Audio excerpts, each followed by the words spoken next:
been in a coal mine, but I haven't. It's been just welding, cutting, welding and cutting. Not the most scintillating of filming for you. So I've just done a couple of days, and we'll just have a quick look round how far we've got. Did one, not tragedy, but one rather annoying episode. I'll flash up some pictures of what happened now. But we're doing really well getting a replacement windscreen into the frame. The reason being it was already broken, so we took it out. And this is the second windscreen. The old one behind, you can see it's completely shattered, and this, we broke it. Too much pressure as it went into the frame and the whole thing cracked. That's not great. About £250 for a week, 250 quid just gone like that. So we've sourced a Mercedes-Benz G-Wagon windscreen. It's the same size. Some people debate that they actually are exactly the same size as the French ones, I know, because we've just put it successfully into the frame. The bonnet, I've put the soundproofing on the back of the bonnet, you can probably see it there, and it's now in primer. Took quite a bit of work sanding that down, but that's now looking really nice, and that's ready for its top coat. So I use a beige high build primer made by a company called Sunox. I don't think they make the beige anymore. I think they're now making black and white. Why? I'm not quite sure. Quite like the beige, because when you put the colour on, you can actually see sort of your wet edge on it. When you've put a dark colour, spraying a dark colour on the Jeep, and it's got a black primer underneath, it can be just a little bit difficult, especially in sort of if you work under electric lights. But there we go, moaning over. Let's have a look at where we are. Okay, so this is quite normal on these. It's the A post. There's an aperture on the back. The water comes in, goes through the aperture, drops down and just sits on the inside here. They've all got rubber bungs in the bottom of all of these sills, which is great. But no one ever took the bungs out, so the bungs just stayed in. So they were just pointless, just basically just help keep the water inside the sills. So what we've got here is, this is part of replacement Mercedes-Benz panels. So we don't actually use the entire panel. I'll flash up some pictures of what they look like now. But we don't use the whole panel. We line the panel up, the complete panel, and then hold it, and then make the marks, and then cut these out. So we know that it's complete and correct alignment with the rest of the wheel arch and the bottom. Because obviously cutting all this out, you've just got the sort of fresh air there. You've got to make sure you want this to sit perfectly before it's tack welded. I do a lot of tack welds over and over and over again rather than doing a seam weld. The reason is it just puts too much heat into the panel, yet I use quite a high setting because I want to get good penetration on it. So that's just my top tip, lots and lots of sort of spot welds. And this is the front section. So those two things are looking quite good.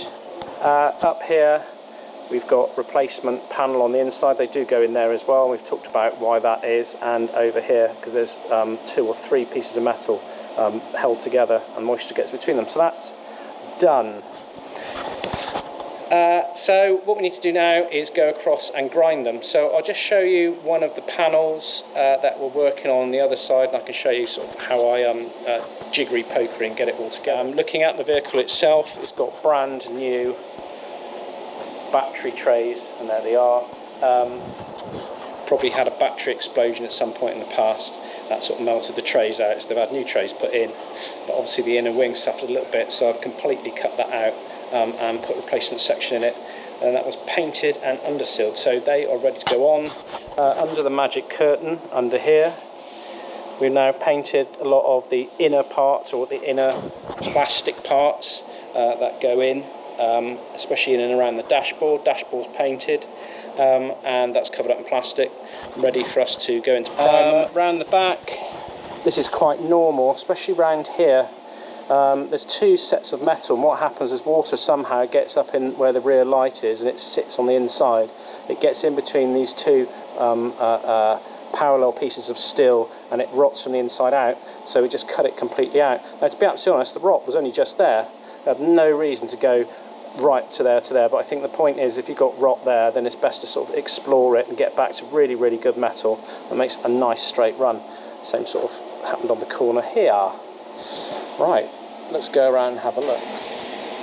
This is on the driver's side, and again is exactly the same. It's the A-post, the water's come down, sat on the inside and gone through. Okay, I didn't need to take all that out, it was only just a small hole here, but we've taken it right back and I've replaced all that because that enabled us to get inside and clean out inside all of these sills. There was a lot of sand and stuff in there, not much mud, so that's quite good. So it's quite dry. This is the rear wheel arch.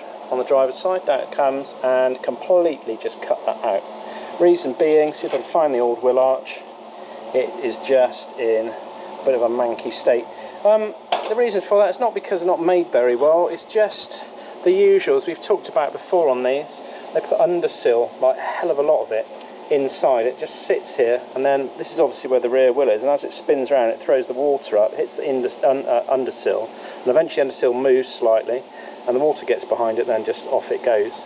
So we've cleaned it back, so it's looking in good shape. What I've done is I've cleaned all the edges. To try and clean this, because it's quite tiny in there, you will see it's quite a challenge to try and use a grinder in to try and clean these small places. So I think I've taken you through this before. Yes, believe it or not, we're actually using a Dremel on a motor car.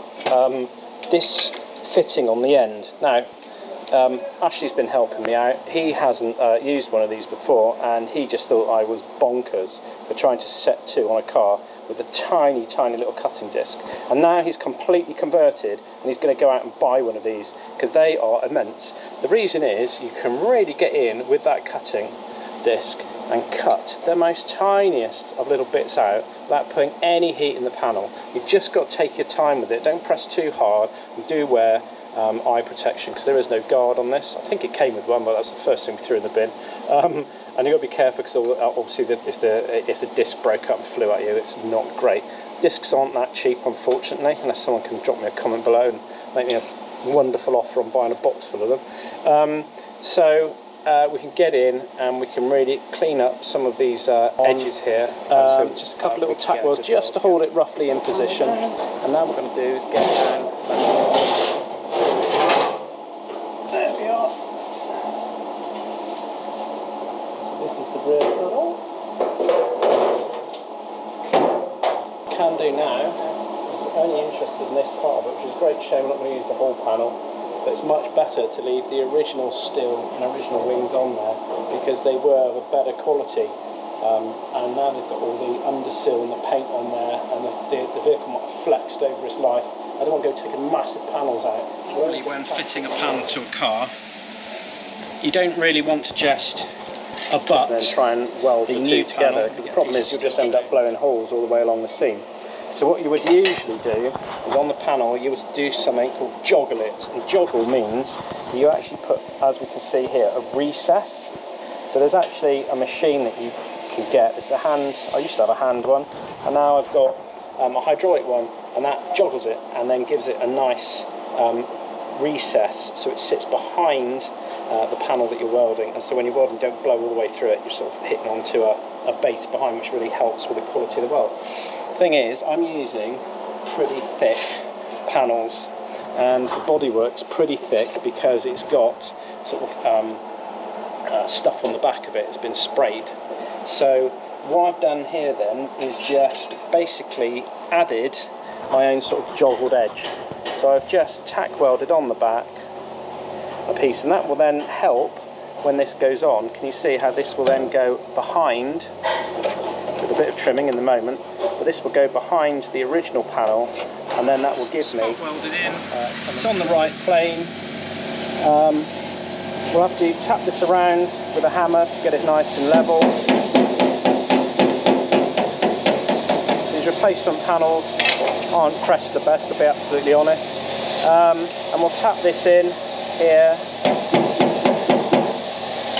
and then we will slowly fill that up with weld, and we'll go round, and that will suffice. So we'll get on with that. In the P4 we're working on, because obviously I was clean them out before we welded them, and we found this array of things. Now, I think that might be the internals of a switch, maybe.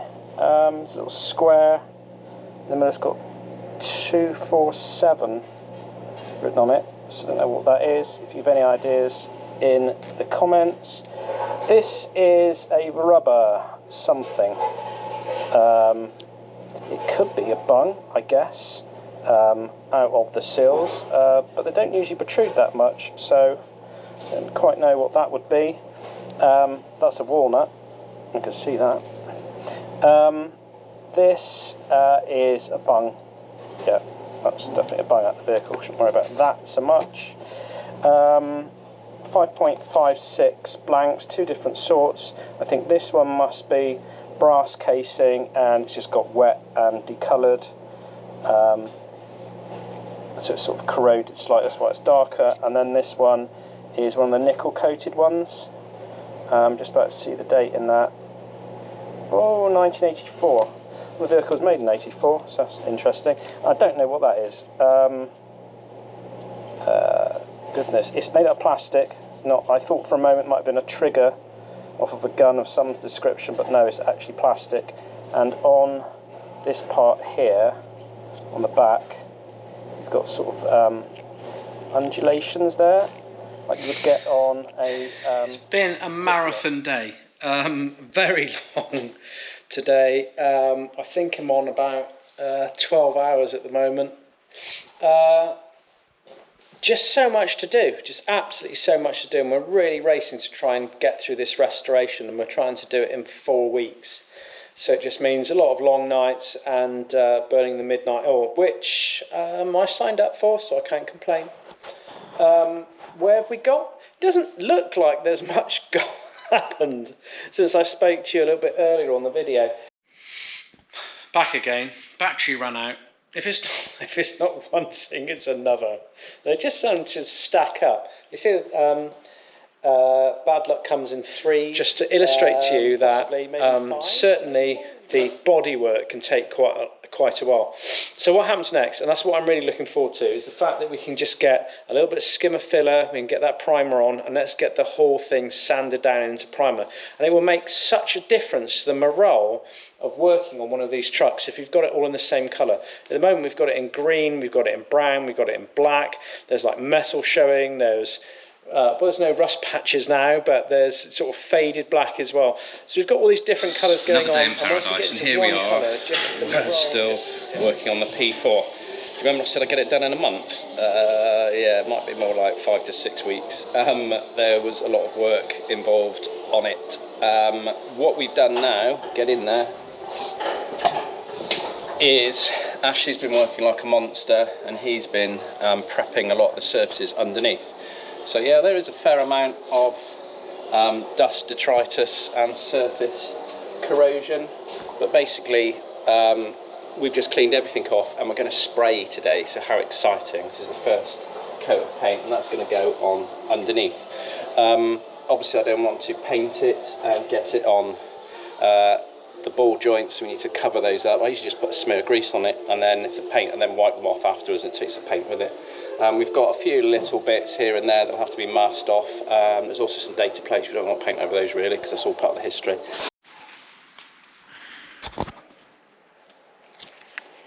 Oh, that was hot. I don't know, we've got this August heat wave at the moment, and I just tell you what, cooking in there. Right, okay, so she's done. So all the underside of the vehicle is now back to black. There we go. It's not going to really see very much. It's going to be a bit like a cat in a coal cellar.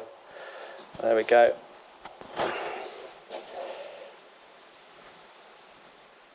So everything is looking tip top. So now that means that we can start to look at the bodywork and get that into primer.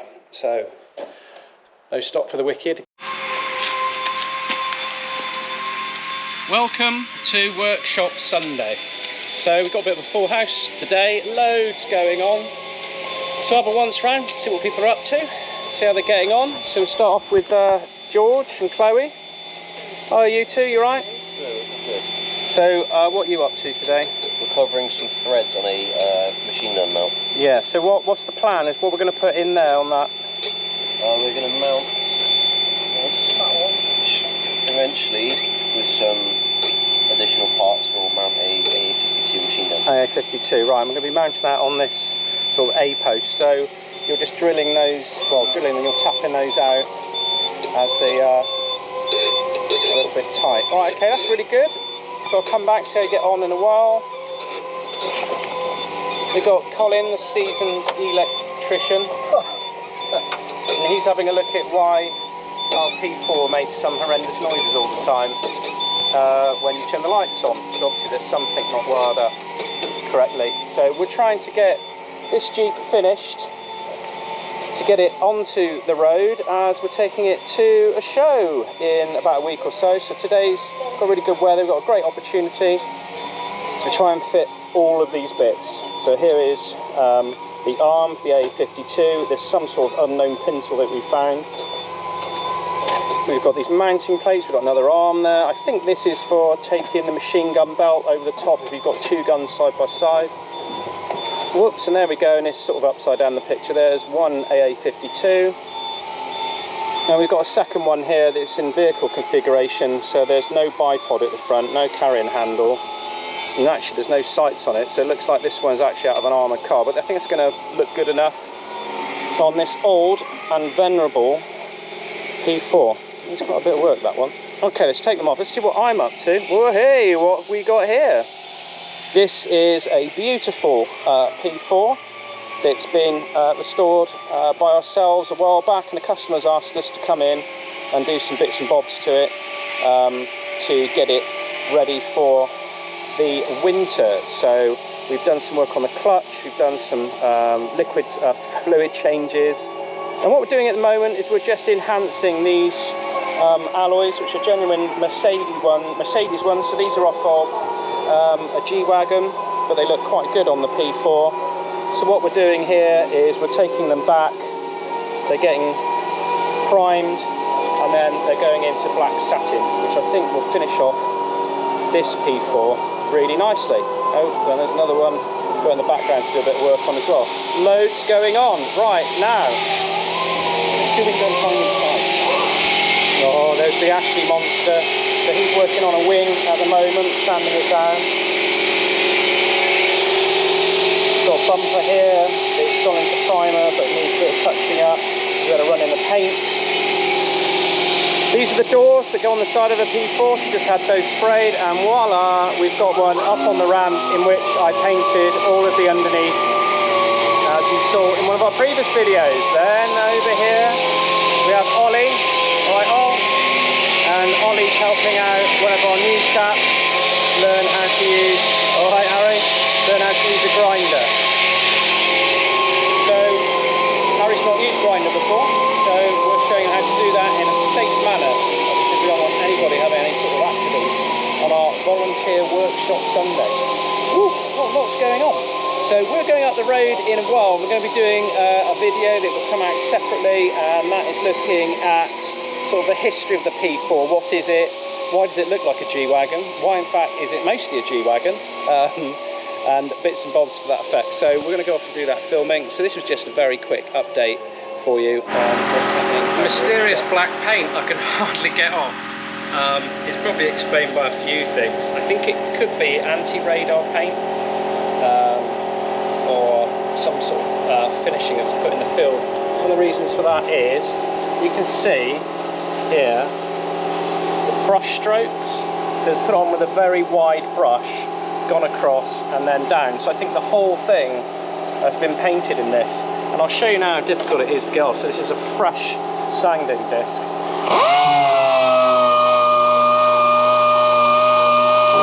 that's about 2 centimetres square.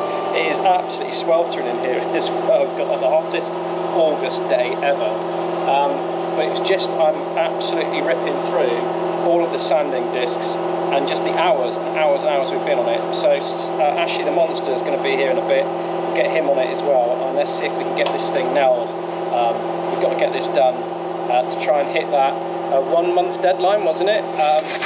It's getting That's a pretty lot close. of sanding discs. So that has been a whole day of sanding just to do this A panel, this sill, and up here. We were talking about earlier, showing there were brush marks in it, so I've had to take that right back to bare metal, basically. So it's got a high build primer on it now. That'll have to go over this in probably a 600 lightly, then we'll go to 1,000, and then we'll be ready for spraying. I've just given up. This it's all got to come off. But I've just done so much sanding today. I've got white finger and I'm slightly deaf, so I'm gonna have to leave this for another day. But anyway, so it's all looking pretty good. Okay, another day. This is the hottest day in August, and I was dressed in my spraying outfit with a full mask on. It's interesting when you watch the video back. I think you've got a sense of what grey it actually is. So I'll show you a panel that's outside. There, I would call that Teutonic grey. It's quite a nice colour to finish it in. French used it for some of their urban combat practices, and they were in the grey with a black stripe over it. You can find pictures of them if you look hard enough on the internet. But this has come out really, really nice. Really pleased with this one. If anything, the weather's been a little bit too hot because the paint was drying as it was basically leaving the gun in some cases. But we've given it a good number of coats, you can see. Here we are again. So the last you saw, I managed to get the whole Jeep into its grey, sort of Teutonic grey. What we're doing now is got these fantastic sponge sanding pads. This is about 1,000 grit. And what I'm doing is just going over the bonnet a final time with 1,000 grit, just to get a nice, absolutely smooth finish, the best that we can. Now obviously it's a military vehicle, it's had a life, there's a few little dings and stuff in it, so we're not going to be able to sort all that out, because that's not the point. We're not here trying to make a fantastic award-winning finish. What we're trying to do is to get it presentable, all in one colour, and we've got a small ding. I've only noticed under certain lights, so little dings like that we can do stuff with. But this has had a life. The bonnet's had a load going on it. We're not going to put filler and stuff on it. We're just going to leave it as is, because that is the nature or the history of the vehicle. Over here are the seat bases. There's the roll cage, so I'm going to give that a rub down as well, and that'll get final coat. And then overnight, some of the paint reacted, which is a bit of a surprise because we use quite a high value primer. So what Ashley's doing is just taking that back, and we'll get the inside done. The outside has come out really nice, so I don't think that needs any further work. So it's just the ancillaries really. So now sanding. the back door is on. Let's get on with it. There's a hinge in there. There was all that fuss trying to get that fixed. That's now in. We've got to put the fuel tank filler neck in there. Now we've cleaned and painted it. These aren't the wheels. These are just our rough wheels. There's new wheels and tyres to go on. So that's the back door, and this shuts absolutely perfectly. Rear jerry can holder. The dashes have all gone in now. Ashley's finished off some elements of the wiring. That's the Okay, today's update. Let's have a look. Jerry can's gone on, specific French diesel one. So you can see it's got a wide neck on it. Number plate, bumpers, spare wheel, including these quite hard to find nuts. They do disappear quite regularly, and so they are quite hard to find, but fantastic, we've got a full set there. Also it's just little details like this, so we've replaced the chain with a stainless steel one, because the originals have a tendency to rust. We don't want the rust going down the fuel tank. New rear lights, that's all wired in now. All tiles done. Just checked all the pressures, so they're looking really good. Side trims are on, I think we've gone through that already. In on the dash, so we've got our indication unit, which is up under there. Quite expensive if they go missing, so you always make sure that you've got one. To finish the Jeeps off, we always like to put trim edging. They were used on these, but when these were used in combat, there was a tendency to steal this off of the vehicle and use it on the edge of their helmet to keep their covers on, because the covers used to keep coming off. So it is known for you to be missing quite a bit of this trim. But we don't really need to put new on. We could have used the old stuff, but no, we've got some nice reproduction, high quality stuff, straight from the manufacturer. And then this goes onto all of the edges. So it makes a nice, found a quiet corner of the workshop where Ashley's off doing sort of big Ashley things over there. I thought I'd come over and sort out some of the, not fiddly, but enormously time consuming bits and bobs just to give those finishing touches. So what I'm working on at the moment are these, and this is the stay that holds the windscreen in position. I've cleaned them right back to bare metal, and we've primed them, and I put them into the final paint. Where they attach to the windscreen, they use rubbers, so I'm trying to sort through getting the best ones that we've got. Looks like those. I'll get those repainted. Also, I need to clean these up. So these are the locks that hold that front cross member on. There to do. These hold that roof against the windscreen, and strangely these are made out of metal, which you would expect, but the receiver it goes into made out of plastic, and they just snap for fun. So not quite sure what the thinking was behind putting this heavy metal insert that goes into a frail plastic ceramic. There we go. And we've got another opposing lock I need to sort out. So I'm going to spend a few minutes sorting that out, and afterwards I'm going to be putting this, which is a windscreen washer jet, into the middle of the bonnet. So as you can see, loads of fiddly little things. So I've got to reglaze one of the wing mirrors because somehow it got broken in storage. So loads of fiddly little things to do, and these are quite time consuming, but the more I'm talking the less I'm doing, so I'll just crack on.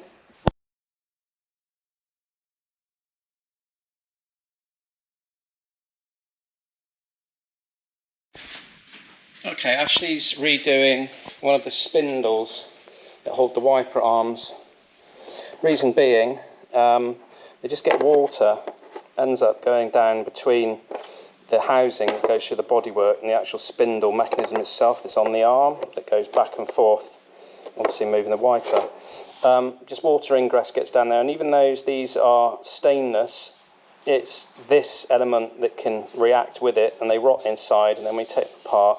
There's a bushing, and then the bushing's gone, and just back to... So we've got a spare one. That's what Ash is going to fix now to make the windscreen wipers a little bit quieter, because they were just a bit clicky as they were going around.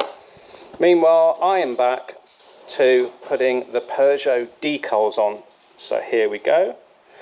Put the tape on, measured halfway, but it all looks right. So what we'll do is that will then line up with this, which I've measured as the middle of the Peugeot, and we will stick it on. So I'll see you on the other side, as I need both hands for it. Peugeot. So it doesn't stick out too much on the grey. I think it's just because we're in here in the dark, outside in the daylight. You'll see that a bit clearer. So clean all our tools away. The other option was to put adhesive letters on. So we bought these, and these are sort of like 3D plastic. Now, they look quite nice on it, but they're not exactly the right typeface.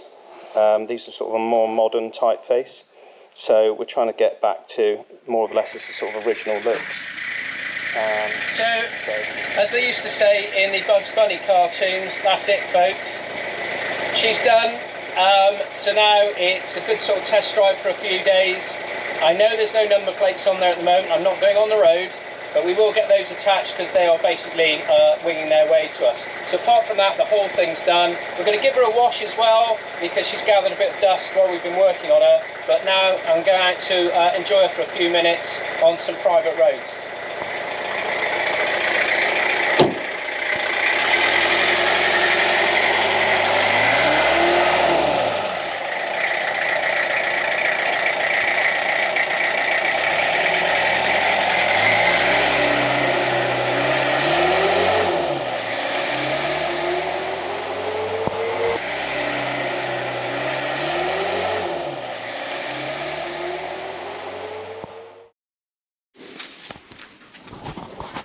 we have the natural ollie in this habitat. It's very rare to see these cranking machines. Let me show you. As we creep up upon him, there he is. Getting ready to pounce on his prey. Here he goes. Look at this. You rarely see this in nature.